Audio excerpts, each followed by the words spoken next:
அவனுக்கெல்லாம் நல்ல சாவே வராது. ஓப்பனா சொல்றேன்.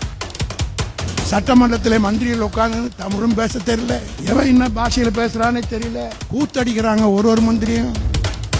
எல்லாம் பேரம் பேச்சு பேச்ச கேட்டெல்லாம் ஓட்டு போட்டோமே, நீங்க வீட்டு வரி ஏறி போச்சு அந்த பேச்சுக்கிட்டே இருக்க சொல்ல. இன்னும் பல கஷ்டங்கள் இந்த நாட்டுக்கு வரப்போகுது. இனிமேல் பட்டு தயவு செய்து வாயை கையை மூடிக்கிட்டு சும்மா இருங்க. எது ஏறினா நமக்கு என்ன, ஓட்டு போட்டவன் தானே, அவனா பார்த்து ரோடுக்கு வந்து அவன் தலையில ஒரு மண்ணள்ளி கண்ணை போட்டுக்கினாதான் இந்த சமுதாயத்துக்கு புத்தி வரும். நீங்க அவன் கேட்காது. யாராவது ஒருத்தர் இந்த மாதிரி ஏர் கண்டிஷன் பஸ் ஸ்டாப் கேட்டான், அவங்கள மாசு கேட்க ஏர் கண்டிஷன் பஸ் ஸ்டாப் கட்டினீங்களே, எல்லாம் மிஷினுக்கு ஓட்டு போட்டு போறா கஞ்சாட்சின்னு உட்காந்துக்கிறான்.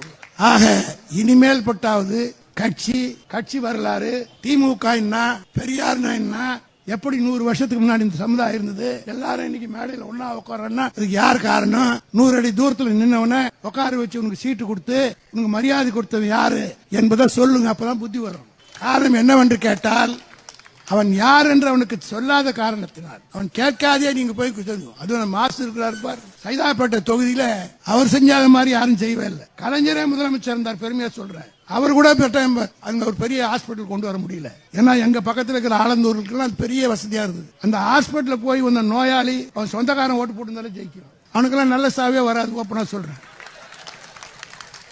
காரணம், உயிர் காப்பது என்பது அவ்வளவு கஷ்டமான காரியம். எத்தனை பேர் உயிரை காத்திருப்பார், எத்தனை பேருக்கு உயிர் கொடுத்தா. இங்க கூட படிச்சார், கேன்சர் இன்ஸ்டியூட் கொடுத்தேன், இதுக்கு கொடுத்தேன். இதெல்லாம் இனிமேல் வேணாம், கட்சிக்காரனுக்கு கொடுங்க, அது போதும். கொடுத்ததெல்லாம் போதும். ஒரு 5 வருஷம் ரெஸ்ட் எடுப்போம். இன்னைக்கு பேச ஆரம்பிச்சுட்டாங்க. ஒரு எம்எல்ஏ அடிக்கிற கூத்து கொஞ்சம் நஞ்சமா. ஒரு எம்எல்ஏ போய் லாரி டயரை செக் பண்றான், டயர் தேஞ்சு போயிடுச்சான். அந்த கிளீனர் நல்லா சார், மூஞ்சி தான் சார் தேஞ்சு போய்க்குது, அதுக்கு நான் என்ன சார் பண்ணுவேன்? டயர் தேஞ்சா நான் என்ன பண்ண முடியும்? அது ரேஷன் அரிசி போற வண்டி, ரேஷன் அரிசி செக் பண்ணா பரவாயில்ல. என்னடான்னு கேட்டா இவர் டிரைவிங் லைசன்ஸ் வச்சிருக்காராம். டிரைவிங் லைசன்ஸ் வைக்க ஸ்டேரிங் பிடிக்கணும். அந்த கிளீனர் கிட்ட கிளீனா கேட்கறான். அதுக்கப்புறம் தான் இவர் சொல்றாரு நான் எம்எல்ஏ. ஆக சட்டமன்றத்திலே மந்திரிகள் உட்கார்ந்து தமிழும் பேச தெரியல, இங்கிலீஷும் பேச தெரியல, எவன் என்ன பாஷையில பேசுறானே தெரியல, கூத்தடிக்கிறாங்க ஒரு மந்திரியும். ஆக இன்னைக்கு ஒரு சட்டமன்றமாவே இல்ல.